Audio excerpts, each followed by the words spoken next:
Hey everybody, just a few thoughts on a Friday evening. My parents are actually currently at the hospital with my grandma, who has been in the hospital. This is my grandma on my dad's side. My grandma's been in the hospital for the past week or so. They've been running different tests, trying to figure out what was wrong with her, and they finally ran a test on some fluid in her stomach that wasn't supposed to be there, apparently, yesterday, and they came back today and said, okay, she has cancer. So, my grandma's 87 years old, and even before there was the cancer diagnosis, um, she had talked to my dad and, mentioned that, hey, I'm 87 years old. I've had a good life. I've enjoyed my life. She outlived her husband, my grandpa, on my dad's side. He died in 2003, so she's gone a full 8 years without my grandpa. And I'm kind of surprised. I mean, she's always been in decent health, as far as I know, other than um, both of her knees being replaced. She has been relatively healthy all this time, which is absolutely amazing considering their diet for years and years. I'll get to it. Well, no, I guess I did already mention it. I mentioned that I lived with my grandparents for a while, and you had to be careful when you got into the refrigerator because sometimes the butter containers weren't butter. They were either lard or congealed bacon grease. They would save the bacon grease and use the bacon grease to cook again later. Throw a dab of bacon grease in there and cook some eggs. That was how they lived, and that's just what they did. And amazingly, my grandpa did not die of any uh, diet related issues. He died of cancer as well. So, but yeah, I always kind of expected him to just keel over when his heart finally said, I can't do it anymore. But no, he died of cancer as well. So, again, it's strange. But I anyway that was what I was saying is my mom or my dad had talked to his mom about all of this and got power of attorney, and she's ready to go. And I'm not positive that she's ready to go because she's ready to go to what she believes is the next phase, or if she's ready to go because she honestly just doesn't feel like there's much left for her here uh, in her life. She's always been extremely active, and she's an ordained minister in the Methodist Church. She doesn't actually preach, but she's always been extremely active in her church, and more along the lines of one of those people that is religious in her beliefs, but humanitarian interactions. She was always the one that would go to the people that couldn't make it to church, and deliver them some cookies, or deliver them a tape of the sermon when my grandpa was still alive and still preaching, which he did all the way up until I believe a year before he died. And she's stayed in contact with all of the people from her church, from that church, over all of the years. I mean, it's my grandma is probably one of the nicest people that you'll ever meet. And I think when I'm nice, that is, I think I got a lot of it from her because she was always willing to drive.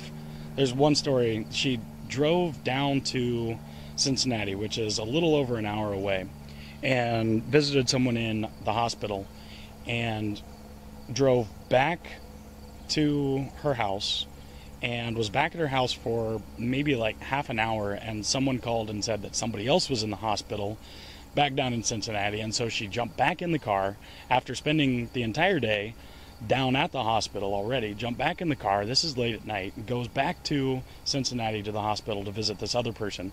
When she finally comes back home at 3-4 o'clock in the morning, after having to drive an hour, I mean, that was my grandma. That was her entire life, was helping other people. She was a school teacher for, hell, I don't know, I want to say 30 years or so. I'm not exactly positive.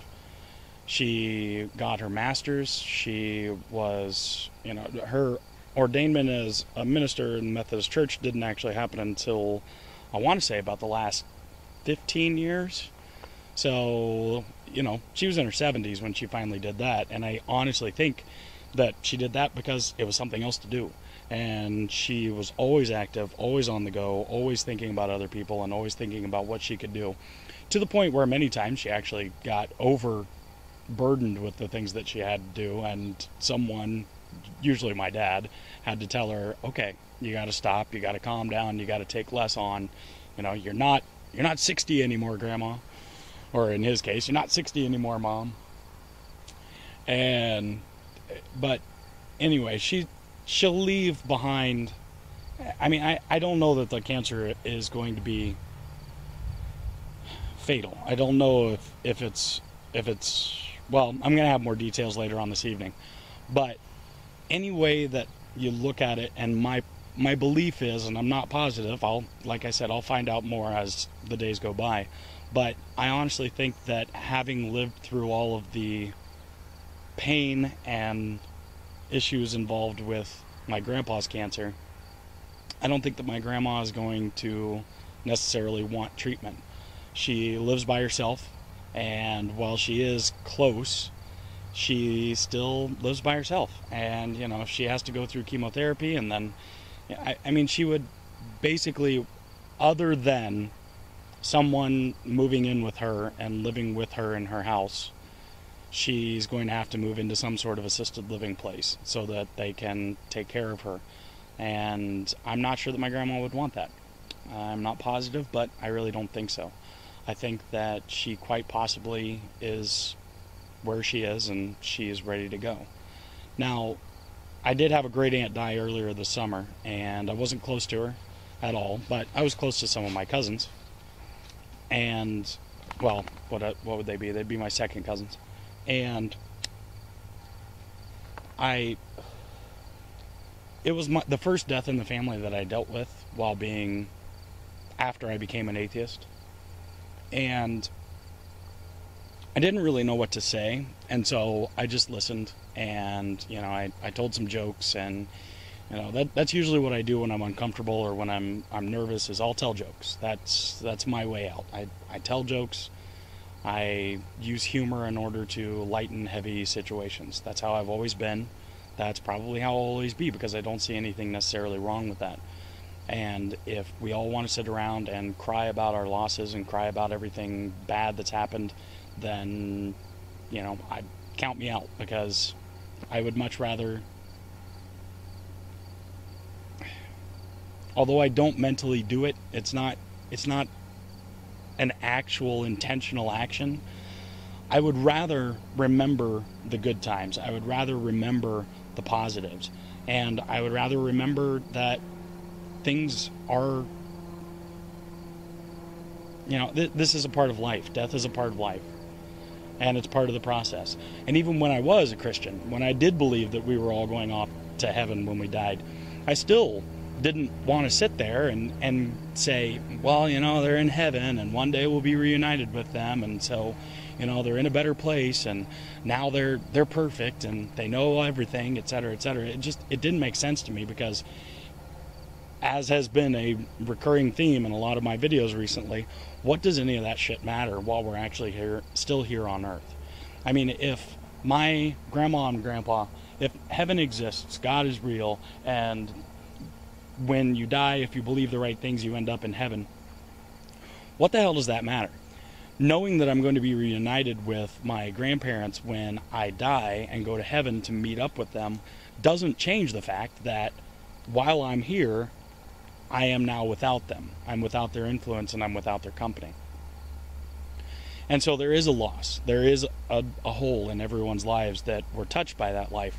But as time goes by, we fill those holes and those gaps with not being able to go and talk to them again, with remembering the conversations that we did have.